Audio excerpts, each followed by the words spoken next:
அனைவருக்கும் வணக்கம். இது கொங்கு ஜோதிட நிலையம், காடுவெட்டிபாளையம், கோயம்புத்தூர் மாவட்டம். இப்பொழுது இந்த ஜாதகத்தை கவனியுங்கள். 1973ஆம் வருடம் பிறந்திருக்கிறார். இப்பொழுது இவருக்கு வயது 52. இவருக்கு 3 திருமணம் நடந்திருக்கிறது.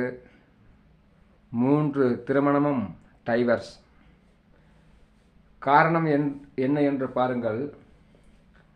28 வயதிலிருந்து 47 வயது வரை அவருக்கு சனி தசை.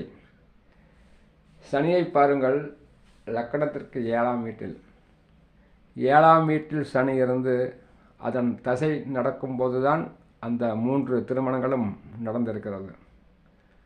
அந்த 7ஆம் வீட்டில் இருக்கும் சனியை குரு 5ஆம் பார்வையாக பார்க்கிறது. அப்படி இருந்தும் அவருக்கு தொடர்ந்து 3 திருமணமும் நிற்கவில்லை என்றால் அதற்கு வேறு ஒரு காரணம்.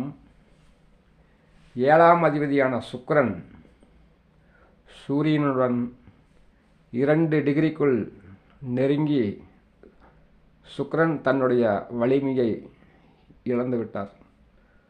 பொதுவாக மேச லக்கணத்துக்கும் விருச்சிக லக்கணத்துக்கும் சுக்கிரன் மட்டும் கெடவே கூடாது. ஏனென்றால் விருச்சிக லக்கணத்துக்கு 7ஆம் கலஸ்திர ஸ்தானாதிபதியும் சுக்கிரனே, கலத்திர காரகனும் சுக்கிரனே. மேச லக்கணத்திற்கும் அதே போல்தான். 7ஆம் பாவக கலஸ்திர ஸ்தானாதிபதியும் சுக்கிரனே, கலத்திர காரகனும் சுக்கிரனே. மொத்தத்தில் மேச லக்கணத்துக்கும் விருச்சிக லக்கணத்திற்கும் சுக்கிரன் கெடக்கூடாது என்பதற்கு இது ஒரு உதாரண ஜாதகம். சுக்கிரன் உச்சமாக இருந்தாலும் சூரியனுடன் 2 டிகிரிக்குள் நெருங்கி தன்னுடைய வலிமையை இழந்ததனாலும் 7லே சனி இருந்து தசை நடந்ததாலும் இவருக்கு திருமண வாழ்க்கை சரியாக இல்லை. 52 வயது ஆகிவிட்டது.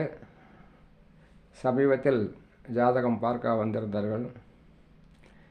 மறுபடியும் இன்னொரு கல்யாணம் பண்ணலாமா என்று கேட்டார்கள்.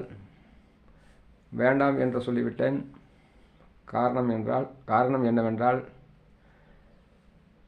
விருச்சிக லக்கணத்துக்கு 12 அயன சயன சுகத்தை கொடுக்கும் சுக்கிரனும், கலத்தர ஸ்தானாதிபதி அதே சுக்கிரனும், தாம்பத்திய சுகத்தை கொடுக்கக்கூடிய சுக்கிரன் இப்படி வலிமை இழந்து இருக்கும்போது, குறிப்பாக விருச்சிக லக்கணத்துக்கு